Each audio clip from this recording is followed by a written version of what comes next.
Viewers எல்லாருக்கும் happy independence day. Hello friends, எல்லாரும் சேஃபாக இருக்கீங்கன்னு நினைக்கிறோம். Stay home, stay safe. Last வீடியோவில் சொல்லியிருந்த மாதிரி இன்றைக்கி நம்ம பார்க்க போகிறது கேரளா ஸ்டைலில் நொஸ்டாலஜிக்கான ஒரு ஜாக்ஃப்ரூட் ஜாம் ரெசிபி. வீடியோக்குள்ளே போகிறதுக்கு முன்னாடி இந்த வீடியோவில் உங்களுக்கான கொஸ்டின், இந்த ரெசிபியில் நெய் எவ்வளோ யூஸ் பண்ணலாம்? வீடியோவை ஸ்கிப் பண்ணாமல் பார்த்து உங்கள் ஆன்சரை கமெண்ட் பாக்ஸில் மென்ஷன் பண்ணுங்கள். பெஸ்ட் கமெண்ட்ஸை நெக்ஸ்ட் வீடியோவில் டிஸ்பிளே பண்ணுறோம். இப்போ வாங்க நம்ம வீடியோக்குள்ளே போகலாம். Panstickry வியூவர்ஸ் எல்லாருக்கும் வணக்கம். நெக்ஸ்ட் வீடியோ என்ன பண்ணலான்னு யோசிச்சுட்டு இருந்தப்போ தான் எங்கள் பக்கத்து வீட்டு ஆண்டி நல்லா பழுத்த பலாப்பழத்தை எடுத்துகிட்டு வந்து கொடுத்தாங்க. அதை பார்த்த உடனே எங்களுக்கு ஐடியா வந்துச்சு ஜாக்ஃப்ரூட் ஜாம் ரெசிபி ஷேர் பண்ணலான்னு. கேரளாவில் இதோட ட்ரெடிஷ்னல் நேம் chakkavaratti. பலாப்பழத்தை நல்லா க்ளீனாக கட் பண்ணி பழுத்ததாக ஒரு 25 பீஸை இந்த ரெசிபி பண்ணுறதுக்காக எடுத்து வச்சுருக்கோம். பலாப்பழத்துலேருந்து நம்ம சீடை ரிமூவ் பண்ணிடலாம். சீடை தூக்கி போட வேண்டாம். சீடை வச்சும் நம்ம பல டிஷ்ஷஸ் பண்ணலாம். அதை நம்ம வர வீடியோஸில் பார்க்கலாம். சீடு எடுத்ததுக்கு அப்புறம் இருக்கிற பீசஸை நம்மளால் எவ்வளோ முடியுமோ அவ்வளோ குட்டி குட்டியாக கட் பண்ணிக்கலாம்.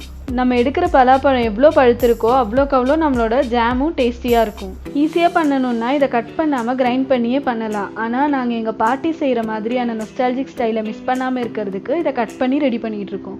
நம்ம சேனல் இப்போ தான் ஃபஸ்ட் டைம் விசிட் பண்ணுறீங்களா? மிஸ் பண்ணாமல் சப்ஸ்கிரைப் பண்ணுங்கள். அப்படியே பக்கத்தில் இருக்கிற பெல்லையும் கிளிக் பண்ணி ஆல் கொடுத்துக்கோங்க. அப்போ தான் நாங்கள் எப்போ வீடியோஸ் போட்டாலும் உங்களுக்கு உடனே நோட்டிஃபிகேஷன் வரும். நம்ம எடுத்துருக்கிற பலாப்பழத்தோட குவான்டிட்டிக்கு ஒரு 1/2 kg வெல்லம் எடுத்துக்கலாம். ஒரு வெசலில் 1 கப் தண்ணி எடுத்து நம்ம எடுத்து வச்சுருக்கிற வெல்லத்தையும் அதில் சேர்த்துக்கலாம். வெல்லத்தை நம்ம நல்லா கரைச்சி எடுத்துக்கலாம்.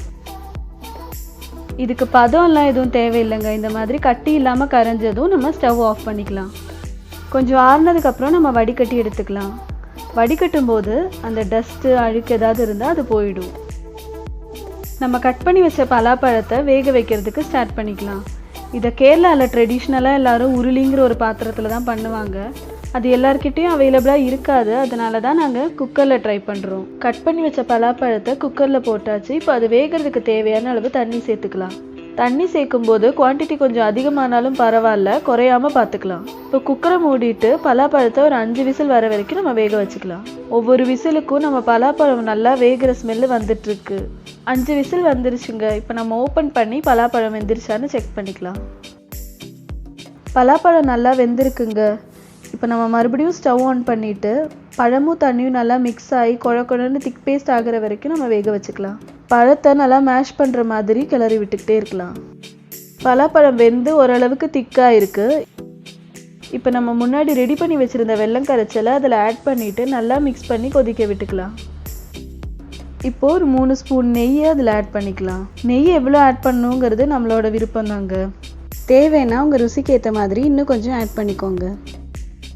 இந்த ஸ்டேஜில் நல்லா கொதிக்கும் போது வெசலை விட்டு வெளியில் நல்லாவே தெரிக்கும். அதனால கொஞ்சம் கேர்ஃபுல்லாக பண்ணுங்கள். இப்போத்துலேருந்து நம்ம விடாமல் கிளறி விட்டுக்கிட்டே இருக்கணும், இல்லைன்னா அடி பிடிச்சிடும். பலாப்பழத்தோட ஸ்மெல்லுக்கு நிறையவே வைக்க சான்ஸ் இருக்குது. அதனால கொஞ்சம் பார்த்து செய்யுங்க. இப்போ இன்னும் ஒரு 3 ஸ்பூன் நெய் சேர்த்துக்கலாம். ஒரே ஃப்ளேமில் வச்சு நல்லா ஜெல்லி கன்சிஸ்டன்சி வர வரைக்கும் நம்ம நிறுத்தாமல் கிளறி விட்டுக்கிட்டே இருக்கலாம். பாருங்கள், பாத்திரத்தில் எங்கேயுமே ஒட்டாமல் நல்லா திக்காக மாறிட்டுருக்கு. கிட்டத்தட்ட ஃபைனல் ஸ்டேஜுக்கு வந்தாச்சுங்க. அது கொஞ்சம் முன்னாடி நம்ம க்ரஷ் பண்ணி வச்ச 3 ஏலக்காவை அதில் சேர்த்து அதோட ஃப்ளேவர் இறங்குற வரைக்கும் கிளறி விட்டுக்கலாம். நல்லா திக் கன்சிஸ்டன்சியில் பாத்திரத்தில் எங்கேயுமே ஒட்டாமல் நம்மளோட ஜாம் ரெடி ஆகிடுச்சு. இப்போ நம்ம ஸ்டவ் ஆஃப் பண்ணிக்கலாம். அவ்வளோதாங்க, நம்மளோட nostalgic Kerala style jackfruit jam ready ஆகிடுச்சு. ஆஃப் சீசனில் ஜாக்ஃப்ரூட் சாப்பிட விரும்புகிறீங்களா? இந்த மாதிரி ரெடி பண்ணி வச்சுருங்க. இது உங்களுக்கு ஒரு பெஸ்ட் ஐடியாவாக இருக்கும். ஏன்னா இது ரொம்ப நாளைக்கு கெட்டு போகாமல் இருக்கும். இந்த ரெசிபி உங்களுக்கு கண்டிப்பாக பிடிச்சிருக்குன்னு நினைக்கிறோம். இதை மிஸ் பண்ணாமல் வீட்டில் ட்ரை பண்ணி பாருங்கள். இந்த வீடியோ உங்களுக்கு பிடிச்சிருந்தா லைக் பண்ணுங்கள், ஷேர் பண்ணுங்கள், கமெண்ட் பண்ணுங்கள். போன வீடியோவில் நாங்கள் கேட்ட கொஸ்டினுக்கு ஆன்சர் பண்ண பெஸ்ட் கமெண்ட்ஸை இப்போ பார்க்கலாம். கமெண்ட் பண்ண எல்லாருமே ஆன்சர் கரெக்டாக பண்ணியிருந்தீங்க. Thank you madly dishes and Mounaguru. உங்களோட அப்சர்வேஷன் சூப்பர். புது ரெசிபி வீடியோஸ் பார்க்குறதுக்கு நம்ம சேனலை மறக்காமல் சப்ஸ்கிரைப் பண்ணுங்கள். வேறு ஒரு டிஷ்ஷோட உங்களை அடுத்த வீடியோவில் சீக்கிரமாகவே சந்திக்கிறோம்.